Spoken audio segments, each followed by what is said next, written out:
C'est l'heure à présent de la revue de presse internationale avec Pierrick Laurent. Bonjour Pierrick. Bonjour Hélène.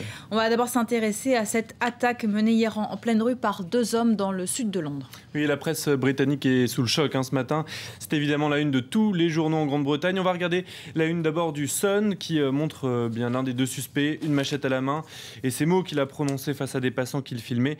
Nous avons tué ce soldat britannique, c'est œil pour œil. Photo également en pleine page du Daily Mail qui titre du sang sur ses mains, de la haine dans ses yeux. Pour le Daily Mail, ces fanatiques islamistes ont mené leur guerre contre l'Occident à un niveau d'horreur sans précédent. On voit donc qu'une partie de la presse ne prend pas forcément de pincettes. Et puis à nouveau, la même image en une du Guardian, mais cette fois avec cette menace proférée par l'un des 2 hommes, vous ne serez jamais en sécurité.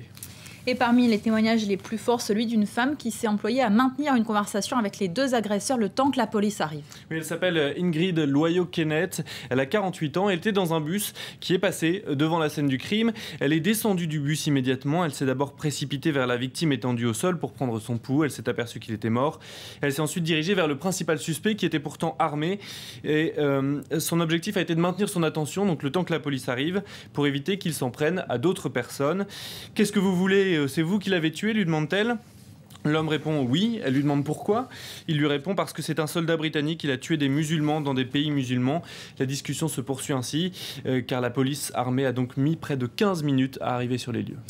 Alors, même si on ignore toujours les motivations et l'identité des 2 suspects qui ont été interpellés, eh bien, la presse britannique, certains journaux tentent un début d'analyse. Oui, The Independent parle du nouveau visage inquiétant de la menace islamiste en Grande-Bretagne.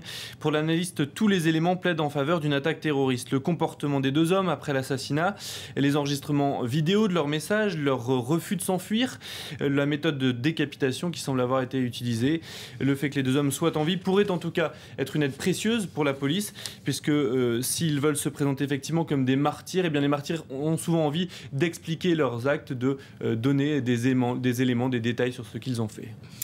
On part maintenant aux États-Unis. Barack Obama doit tenir aujourd'hui un discours très attendu sur la lutte contre le terrorisme et il devrait revenir sur l'utilité, selon lui, des drones.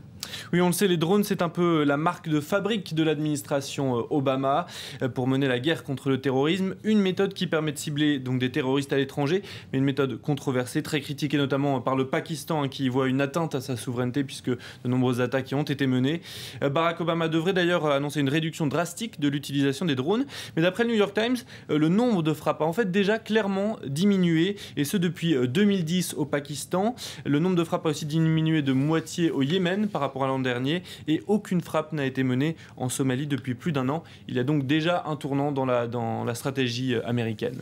On va regarder justement à ce propos un dessin qui illustre l'attitude de Barack Obama, notamment à propos du retrait américain en Afghanistan. Oui, dessin publié dans le International Herald Tribune ce matin, où l'on voit Barack Obama saluer chaleureusement un soldat afghan qui aura la responsabilité de veiller à la sécurité du pays après 2014 et le départ des troupes américaines. Au revoir, bonne chance, et si jamais vous avez besoin d'aide.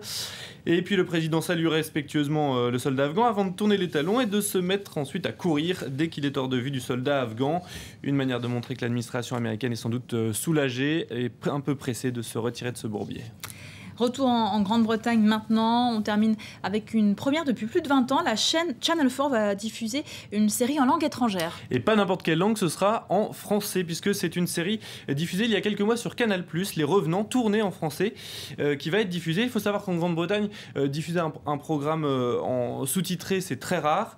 Alors la raison de ce changement d'attitude, eh bien, c'est à lire dans The Guardian, le succès de la série danoise The Killing, diffusée sur BBC4, qui a donné des idées à d'autres chaînes. Donc, pour les chaînes anglaises, c'est un risque, certes, mais ça coûte tout de même moins cher que de produire une vraie série maison. C'est en tout cas bon signe clairement pour la production hexagonale, parce que quand la qualité est là, eh bien la langue de tournage d'une série n'est donc plus forcément un obstacle. Voilà, la production française a peut-être de l'avenir, y compris outre-Manche. On l'espère. Merci beaucoup Pierrick, c'était la revue de presse internationale.